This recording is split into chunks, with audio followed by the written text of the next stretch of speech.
Hello viewers, আসসালামু আলাইকুম। কেমন আছেন সবাই? আশা করি সবাই ভালো আছেন। আজকে আরো একটি নতুন ভিডিওতে আপনাদেরকে সবাইকে স্বাগতম। আজকে কথা বলবো Xiaomi 11TPro ফোনটাকে নিয়ে। আপনারা জানেন গতকাল ইন্ডিয়ার বাজারে এই ফোনটি লঞ্চ হয়ে গিয়েছে এবং কি স্পেসিফিকেশন সহ এই ফোনটি লঞ্চ হয়েছে, এর দাম কত রাখা হয়েছে, বাংলাদেশ আসলে এই ফোনটির দাম কত হতে পারে, সেসব বিষয়ে সম্পূর্ণ আলোচনা করব এই ভিডিওতে। আমি আছি রাশিদুল ইসলাম সজীব, আপনারা দেখছেন টুডে টেক টাইম।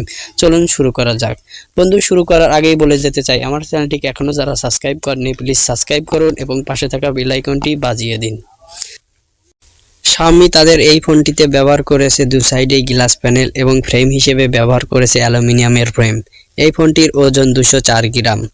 তো বুঝতেই পারছেন কীরকম হ্যান্ডি ফিল হবে। তো এবার কথা বলা যাক এর ডিসপ্লে নিয়ে। এই ফোনটির ডিসপ্লে হিসেবে ব্যবহার করা হয়েছে সুপার অ্যামোলেডের একটি ফুল এইচডি প্লাস ডিসপ্লে এবং আর রিফ্রেশ রেট থাকছে 120 হার্টজ, সাথে HDR10 এর সাপোর্ট। এই ফোনটির পিক ব্রাইটনেস 1000 নিটস। তো বুঝতেই পারছেন আউটডোরে এটি ভালোভাবেই ব্যবহার করা যাবে এবং রিফ্রেশ রেট থাকায় এই ফোনটির ডিসপ্লেতে ভালোই স্মুথনেস পাবেন আপনারা। এবার কথা বলা যাক এর পারফরমেন্স সেকশন নিয়ে। এই ফোনটি রান করবে Android 11, সাথে থাকছে MIUI 12.5। এর প্রসেসর হিসেবে রয়েছে স্ন্যাপড্রাগনের 888 প্রসেসর, যেটা বহুল ব্যবহৃত একটি প্রসেসর। বিগত বছরে আমরা অনেক ফোনে এই প্রসেসরটি পেয়েছি। এর জিপিইউ হিসেবে রয়েছে Adreno 660, যেটা দ্বারা আপনারা যে কোনো গেম আল্ট্রা গ্রাফিক্সে খেলতে পারবেন।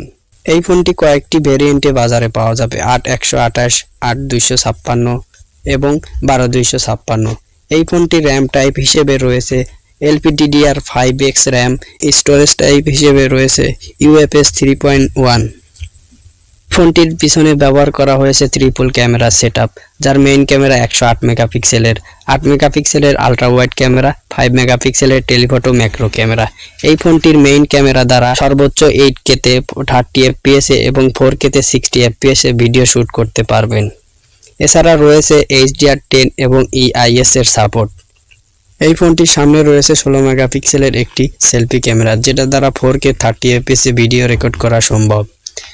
ফোনটিকে ব্যাকআপ দেওয়ার জন্য থাকছে 5000 এমপিআর ব্যাটারি। চার্জার হিসেবে রয়েছে 120 ওয়াটের ফাস্ট চার্জিং সিস্টেম, যেটা দ্বারা 17 মিনিটে ফুল চার্জ করতে পারবে এবং 70% চার্জ মাত্র 10 মিনিটেই করতে পারবে। এই ফোনটি সেন্সর হিসেবে রয়েছে সাইড মাউন্টেন ফিঙ্গারপ্রিন্ট সেন্সর। প্রতিবারের মতো এবারও তারা সাইড মাউন্টেন ফিঙ্গারপ্রিন্ট রেখেছে কস্ট কাটিং এর জন্য। তো বন্ধুরা, এবার এই ফোনটির দাম সম্পর্কে জানা যাক। ইন্ডিয়ার বাজারে এই ফোনটির সর্বোচ্চ ভেরিয়েন্টের দাম রাখা হয়েছে 39,000 রুপি, যেটা বাংলাদেশে আসলে এর দাম হতে পারে 50 থেকে 55,000-এর আশেপাশেই। আপনারা আনঅফিশিয়ালি হয়তোবা আগামী মাসে পেয়ে যেতে পারে। আজকের ভিডিও এ পর্যন্তই। দেখা হবে আরো একটি নতুন কোনো ভিডিওতে। এখনো যারা আমার চ্যানেলটিকে সাবস্ক্রাইব করেননি প্লিজ সাবস্ক্রাইব করুন এবং পাশে থাকা বেল আইকনটি বাজিয়ে দিন। অবশ্যই একটি করে লাইক দিতে ভুলবেন না কিন্তু।